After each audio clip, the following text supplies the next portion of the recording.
All right, guys. Right now, you guys should have your first assignment done for this reading process after we have read the story together as a class.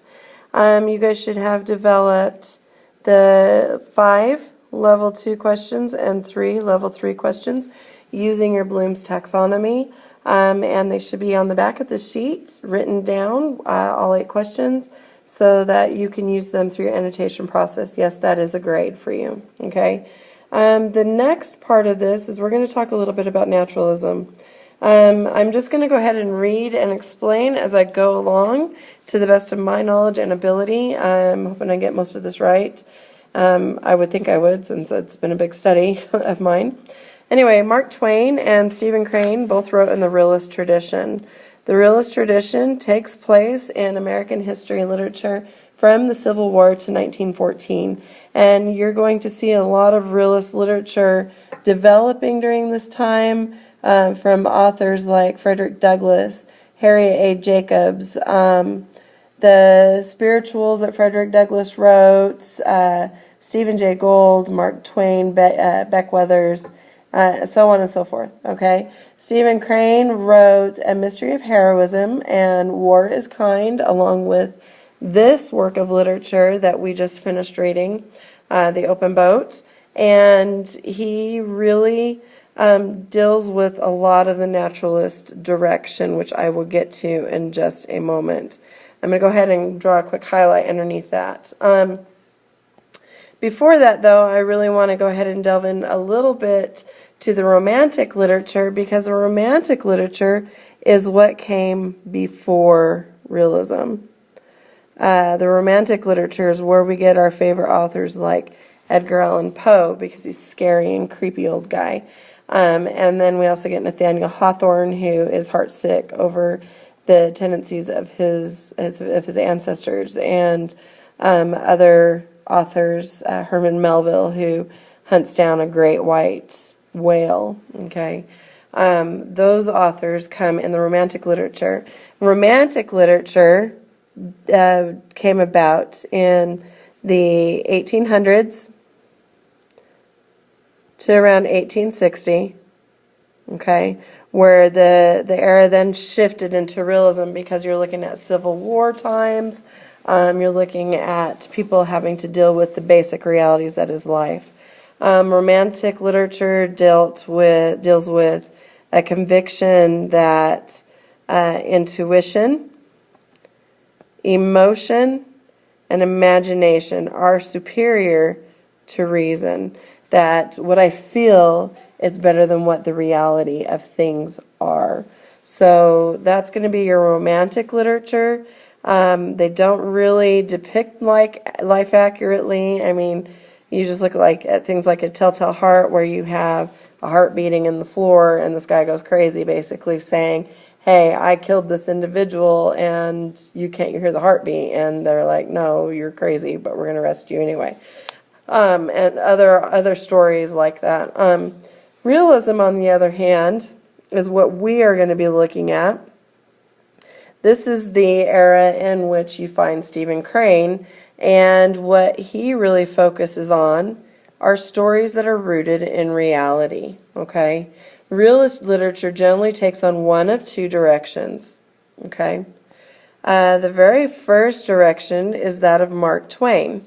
Mark Twain does something that we call satire. He likes satire. Satire pokes fun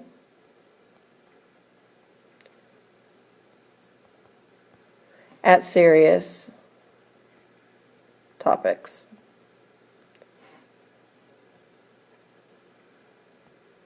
Slavery in the Civil War to 1914, you're looking at a young white boy, who we would once consider white trash, befriending a black slave, a big black slave, and how they basically run away from all that is law and how they live.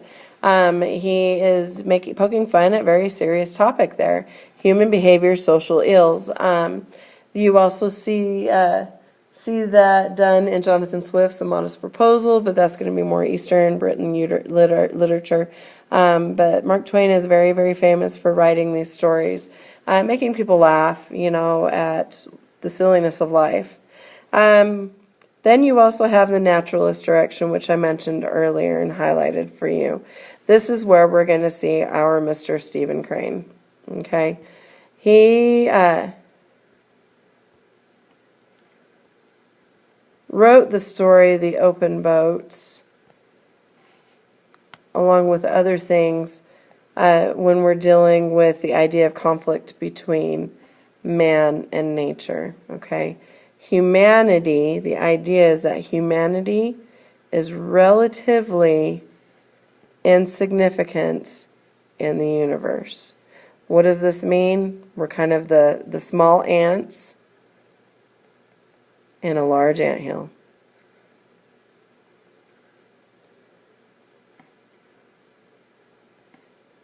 Okay. He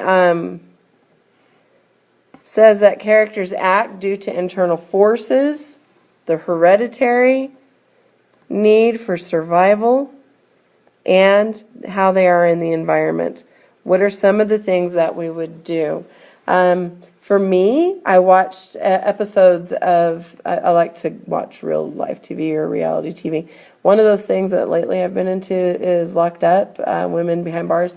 And one of the things that I've really noticed is that these prisoners who are in these types of places, in prisons and such, really adapt to their situation, and they find ways to manage their time, their attention, their needs. Women making makeup out of coffee, hair gel out of candy, those kinds of things. Okay, that would have been a naturalist, realist writing piece for Stephen Crane to focus on today.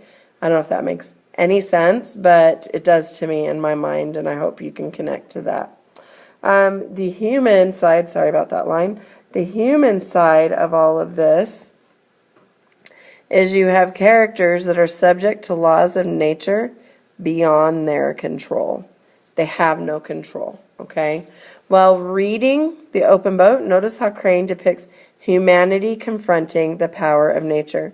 So this guy right here needs to be underlined, highlighted, stored for future reference for writing.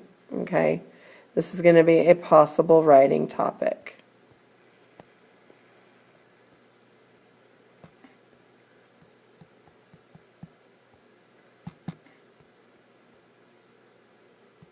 Okay, so that being done and said and discussed, hopefully you guys can see my crazy and make sense of my craziness here. That being said and done, let's go ahead and take a look at the annotating. I'm going to go ahead and cut this one short and cut it off because the time is getting long on it, and I will pick up on the annotating discussion and the ideas of things that you will need for a critical and close reading of a text in the next video.